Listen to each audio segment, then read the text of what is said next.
lugar onde cada prateleira conta uma história. Não apenas as dos livros em si, mas também as daqueles que um dia já foram seus donos. Aqui em um sebo literário, passado e presente se unem, pois ainda existem pessoas que, seja no ontem ou no hoje, só conseguem enxergar um futuro em que nele haja literatura.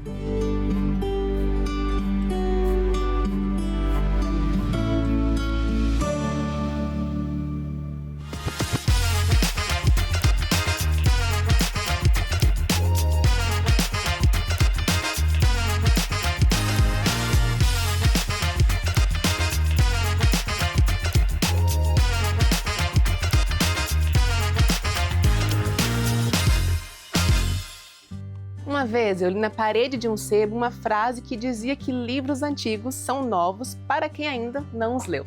E a nossa jornada pela cultura dos sebos literários começa bem aqui.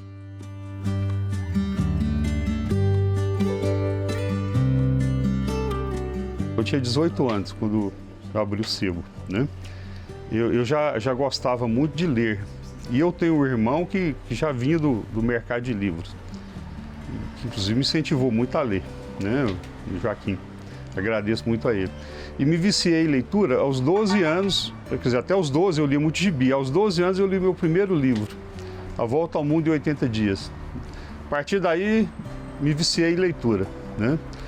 E eu morava no interior, quando eu vim para Goiânia aos 18 anos, e inclusive incentivado pelo meu irmão, o mais velho, que já trabalhava com livros, entrei nesse mercado de livros, e entrei com muito gosto, porque eu amo trabalhar com livros, né?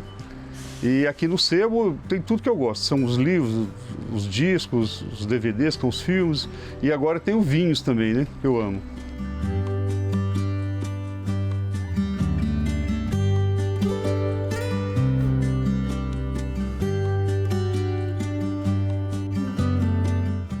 Primeiro é o cuidado com a limpeza, né, para tirar aquela ideia que o sebo é um lugar que tem aquele cheirinho forte e tal. Então a gente tem isso, muito cuidado. Todo o material que chega a gente seleciona muito, depois passa por um processo de higienização, de limpeza. E o ambiente também a gente tem esse cuidado o tempo todo. Esse material que chega, depois ele é cadastrado, né, no computador, tem todos os dados para a gente procurar achar fácil. E é colocado nas estantes por ordem alfabética para que fique fácil de achar, né?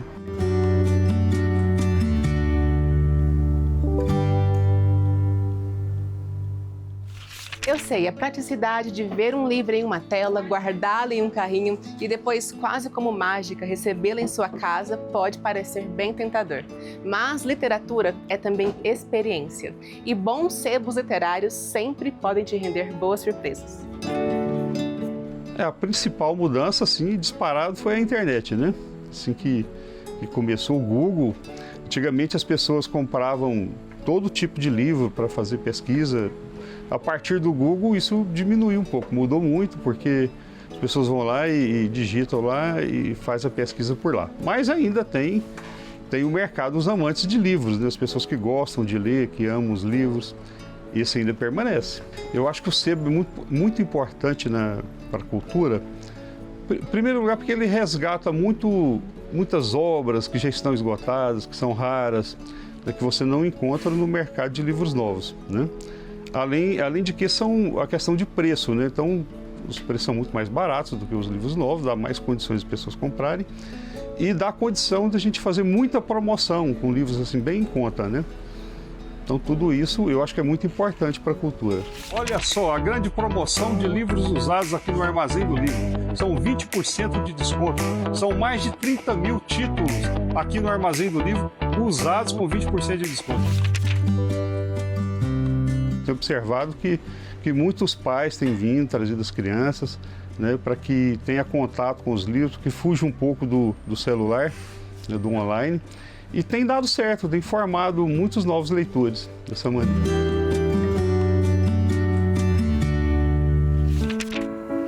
Aqui o lema é valorizar o passado sem deixar de prestar atenção nas tendências do presente. Justamente por isso, o sebo é um lugar tão democrático. Livros usados, depois livros novos, depois vem os discos, que é CDs, LPs, DVDs musicais e de filmes, né? E por último, eu introduzi vinhos e doces, eu chamo de gostosuras, né? Vinhos e doces.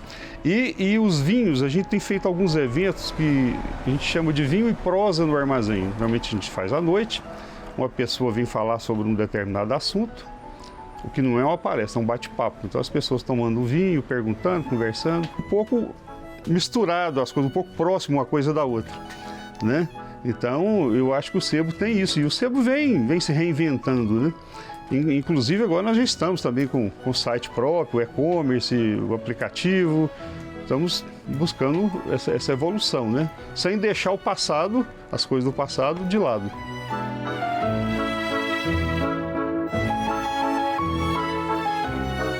Quando eu comecei, o autor mais vendido era Sidney Sheldon, né? Sheldon ainda vende até hoje, mas não como antigamente, né? Mudou muito assim, o perfil desses autores, né? Hoje o que mais vende são os autores modernos, principalmente para jovens, né? Mas os clássicos sempre vendem, isso aí não deixa de vender, né? Os clássicos, desde que eu comecei até hoje. E um detalhe interessante, que quando eu comecei se vendia muita coleção, a Barça, por exemplo. Barça vendia muita Barça. Hoje, às vezes, vende uma de vez em quando para alguém saudosista. Assim como eu, que já tive minha Barça, né? Estudei na Barça, na biblioteca pública, depois de adulto tive minha Barça, que era um sonho ter uma Barça na minha biblioteca. E tem muitas pessoas que ainda têm esse sonho, mas não tanto quanto vendia no início, né?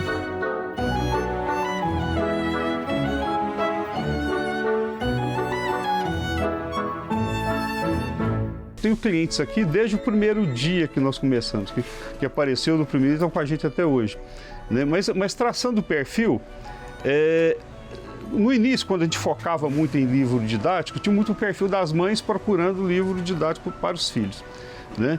E tem o outro perfil dos amantes da cultura, dos amantes da leitura, principalmente professores, né, estudantes. E tem os amantes da música, dos discos, né, dos CDs. Então tem amantes de cinema, porque eu tenho muitos filmes em DVDs aqui, muitas raridades inclusive. Então o sebo é como se fosse um oásis ali no meio de um deserto da tecnologia. Aqui a coisa é muito física, há muito contato humano, né? Então o sebo acaba sendo um ponto de encontro, um ponto de descanso da tecnologia, né? Então eu acredito que vai longe ainda.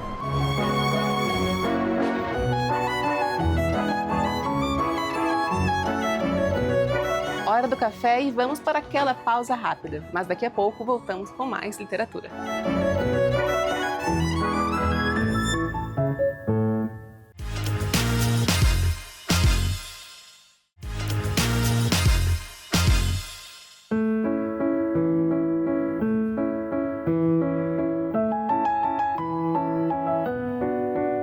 Considerado o sebo mais antigo de Goiânia, o Sebo Feira Cultural de Campinas está localizado em uma das regiões mais tradicionais da capital goiana. E quem está aqui desde o princípio é a Rose. Nos anos 60, quando o homem foi à lua, eu era doméstica, era menininha. Cuidava de um apartamento, lavava uma roupinha, limpava um tapete. E aí, o dia que o homem foi à lua, a minha patroa chamava Lazinha, foi assistir com a família dela no apartamento em cima e me deixou cuidando de um tapete, só que a televisão ligada e o rádio ligado.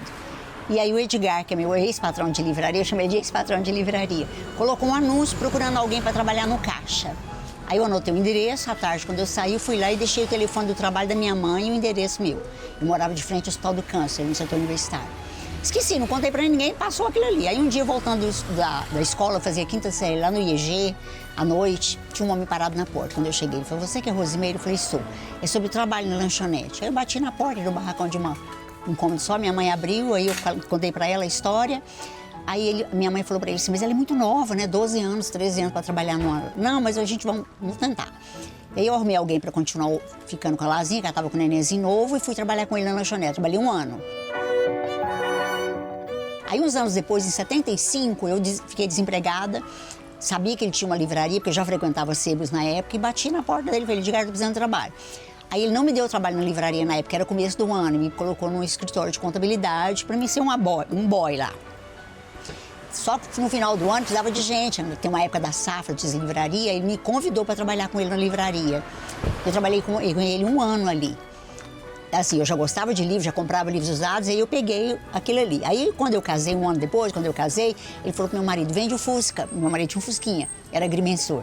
Vende o Fusca que eu vou te ajudar a montar uma livraria. Então, ele saiu. Na época, as pessoas não traziam livros. A gente ia de porta em porta, somente em Campinas, né, que o pessoal não tinha sebo aqui. E aí eles compraram, esse balcão nosso foi comprado num prédio, tá aqui até hoje, nunca saiu do lugar, comprou uma mesa pequenininha. Essa mesa era a mesa do meu marido fazia os desenhos dele. E começamos bem pouquinho mesmo. Essas prateleiras aqui atrás não tinha isso não, eram umas barrinhas de ferro que os livros ficavam de pé e tinha um cordãozinho. Quando alguém pegava um, era efeito dominó, caía tudo, que um encostava no outro. E aí eu abri essa livraria com pouquíssimos livros na época, em 77, comecei em 77, e estou aqui até hoje.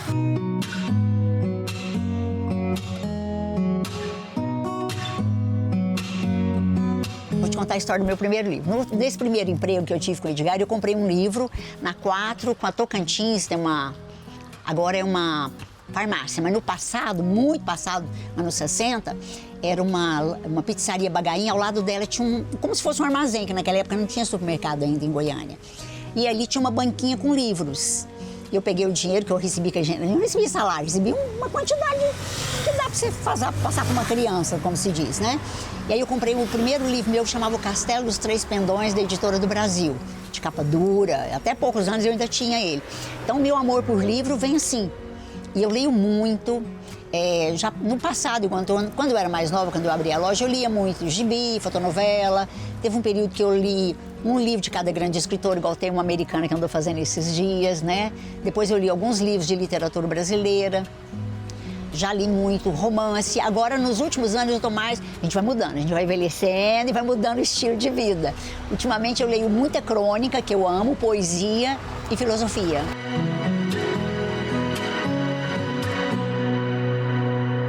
Em um mundo onde quase tudo, de repente, parece ser salvo e armazenado em nuvens que não vemos e nem pegamos, vale a pena dar atenção ao que é tangível, ao que cabe em nossas mãos. Um jeito de resistir à pressa e de, por que não, fazer as pazes com o tempo. Eu não sou capaz de jantar ou almoçar ou tomar um café da manhã se a TV estiver ligada em casa, sem um papel e uma caneta. Qualquer palavrinha mágica ali, eu cato ela e faço a magia aparecer. Olha, uma coisa que eu tenho percebido muito aqui na loja porque eu já estou aqui, estou com 68 anos, passam muitas mães que quando eu abri a loja, elas já eram mães e eu estava sendo mãe naquele momento. Então elas são bem mais velhas que eu, gente, mais de 80 anos. Passa aquela turma de mulheres passeando por Campinas, ou vai no mercado almoçar, ou vai comprar tecido. Aí elas passam e falam assim, nossa, Rô, você está aqui até hoje? Eu falei, tô. Aí elas falam assim, agora eu já não leio mais. Aí eu falo, mas por que você não lê? Você cuida dos netos, cadê os filhos? Não, tudo grande, tudo casado, tudo tem as vidas deles. Aí eu dou corda. Aí eu falo pra ela, você tem celular? Fica uma cara de pau. Aí ela fala, tem. Eu falei, por isso que você não lê. Eu não tenho celular e nem vou ter. É a minha posição de vida. Mas a maioria das pessoas diminuiu a leitura, principalmente que o celular é uma novidade. Ele te traz muito mais coisas, entre aspas, do que você... Por exemplo, você pega um dicionário, você tem que saber a ordem alfabética, você tem que saber as letras para você poder procurar. O celular você pergunta, você nem escreve mais nada, não, pergunta, né? Então, essa facilidade, esse povo acelerado, né? Então, isso aí influenciou muito na literatura, de todas as coisas de uma maneira geral, mas principalmente na leitura das pessoas. Aí, o que eu resolvi? Depois que entrou essa parte de internet, resolvi colocar os cartazes na rua, nos ônibus, nas calçadas, nos pontos de ônibus. Onde eu vou, eu levo os cartazes. Uma mochilinha com giz, cera, tinta e os cartazes prontos. Para fazer as pessoas lerem, para fazer as pessoas resgatarem o hábito de ler. Porque quando você lê, por exemplo, você vê um filme, uma pessoa leu o livro, o que ela entendeu, ela colocou para milhares de pessoas ler. Agora você dá vários livros para milhares de pessoas. Cada um vai ver aquele livro de um jeito, vai sentir aquele cheiro de uma forma, vai ver aquela cor naquele tom que é só dela. Então a leitura faz você viajar, faz você pensar, principalmente a leitura física. Então isso é a diferença.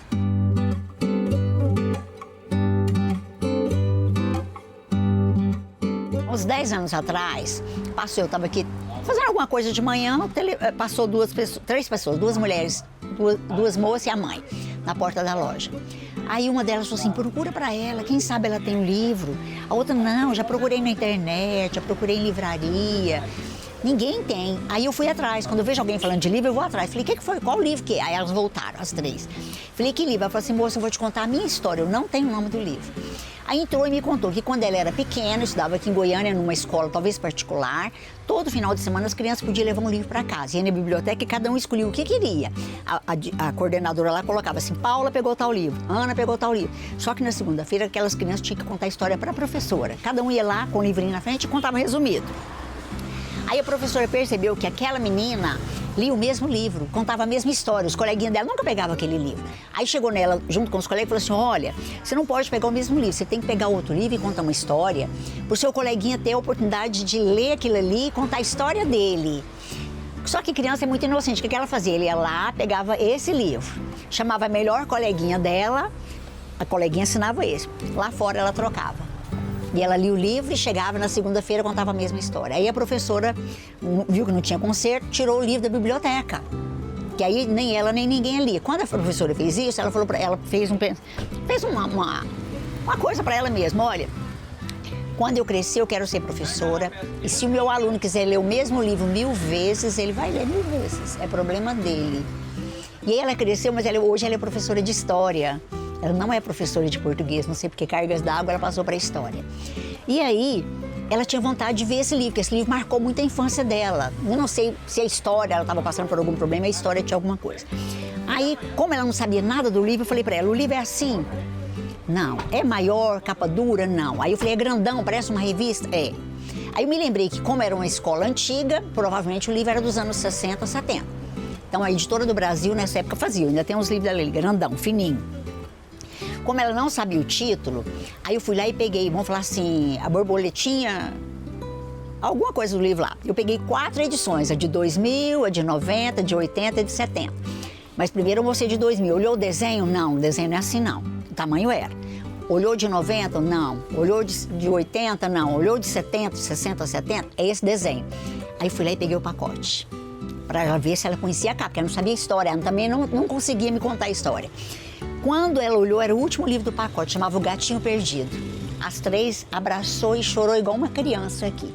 O livro foi dedicado, eu não sei se elas me compraram o livro ou se na emoção do momento eu dei o livro para ela, eu sei que está dedicado.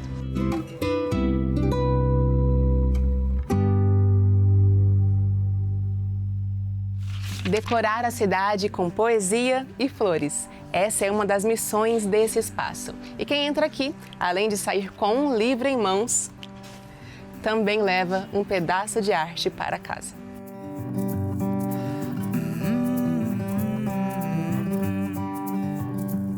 Aqui do lado tinha um vizinho, eu pedi para ele comprar uma latinha pequenininha de 900 ml de tinta branca. Eu tinha a cera da loja que tinha bisnaga vermelha. Levei a bisnaga para casa, coloquei num potinho pequenininho, o vermelho virou um rosa-choque que eu nunca consegui criar mais. E arrumei as pedras portuguesas, que eram as quadradas, aquela do Rui Castro que eu te falei. Aí, como eu não tinha noção de cores, eu só tinha as canetinhas em casa, eu coloquei uma quantidade, eram 19 pedras que eu achei. Vamos falar assim, 10 branquinha com telhado e porta rosa-choque, 10 rosa-choque com telhado e porta branco, né? Porque eu não tinha opção, e contornei. E só que como eu não sabia fazer telhado, eu coloquei poesia em cima. Cheguei na semana seguinte e espalhei para o Campinas. Todo mundo achou o máximo aquilo ali. Então a minha arte veio através de uma ideia que a Zete falou para mim assim, compra tinta, arruma pedra e faz. E aí eu comecei a passar isso para as pessoas. Eu passava na loja, eu levava para a Feira do Cerrado para vender. Eu deixo no meu caminho todos os dias, igual aquele história de Joãozinho e Maria, no setor aeroporto, quase todas as empresas ali têm, consultórios, clínica, loja náutica. Quando eu vou para a academia à noite, eu coloco nos banquinhos da praça. E essa arte vai, porque isso aqui, esse material aqui, ó, vai para o lixo. As pessoas constroem ou destroem uma cozinha, um banheiro e jogam todas aquelas cerâmicas fora. A gente sabe que eles pegam uma cerâmica inteira, cortam um pedacinho e jogam no lixo. Pegam uma outra, cortam um pedacinho e jogam no lixo. Eu passo nas caçambas todos os dias.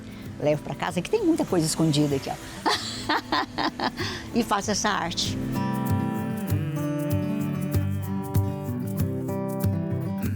Virou meu cartão, é. Tem o seu nome? Tem o nome e o telefone da loja, e sempre uma palavrinha. Quem entra aqui sai com ela. Sai com ela, independente se comprou ou não, tem. Porque você viu que tem um cachorrinho ali, fica cheinho. Todo dia eu trago também, né? E agora tem as maiores, que é para quem compra alguma coisa. Não importa se ela compra R$200, se ela compra um livro de promoção de 5. Eu chego todos os dias também, faço os pacotinhos de 3 em 3, com frases diferentes, poesia, ou às vezes só uma palavrinha mágica, mas normalmente 3 pedras maiores. Embalo, então nem eu sei o que está lá dentro mais. E fica os pacotes prontos. Quando a pessoa comprou alguma coisa, eu coloco. Às vezes ela fala, o que é isso? Aí eu falo, é um segredo. Quiser abrir agora, quiser abrir em casa, é surpresa. Aí leva.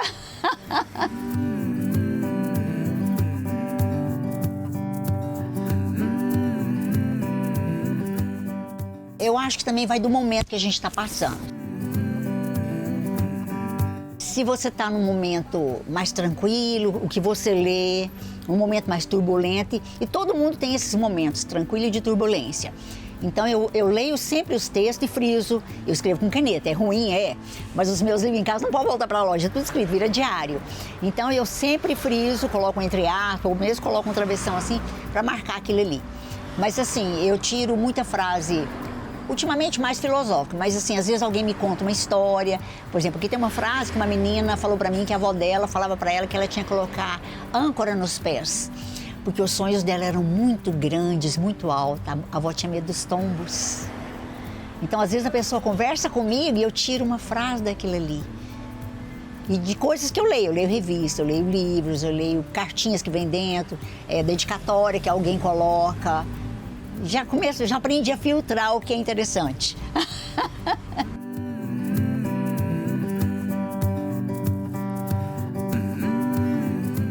Olha, eu acho que enquanto houver leitor, e esse leitor passar para essa geração dele, amigos, parentes, funcionários, continuar divulgando o livro de papel, literatura de papel, o livro vai existir.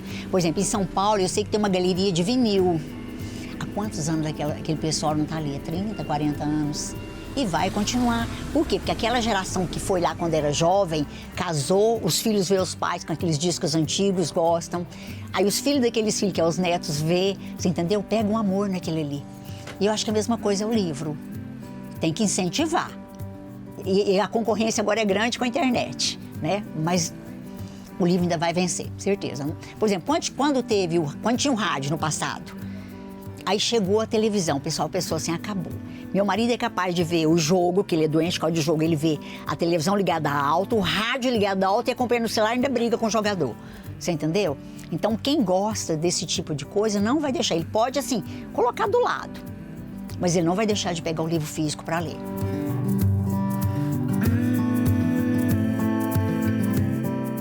E aí, o que eu faço é colocar essa motivação, colocar as palavras na rua, nos ônibus, incentivar a leitura, nem que seja... Olha assim, meu Deus, quem que fez isso? Entendeu? Eu gosto de chocar, eu não coloco, por exemplo, época de Dia dos Namorados, o pessoal, você tem que colocar frase de amor. Não, coloco coisas que chocam, que balançam, que tremem a pessoa, que faz ela refletir.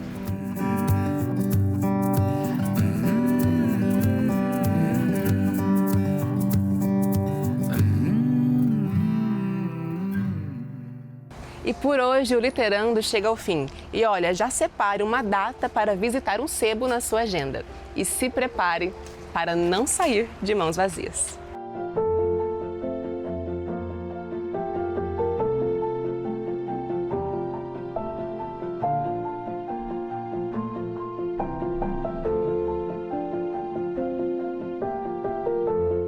Vou te emprestar meus olhos para você ver a coisa mais linda que eu vejo quando você sorri.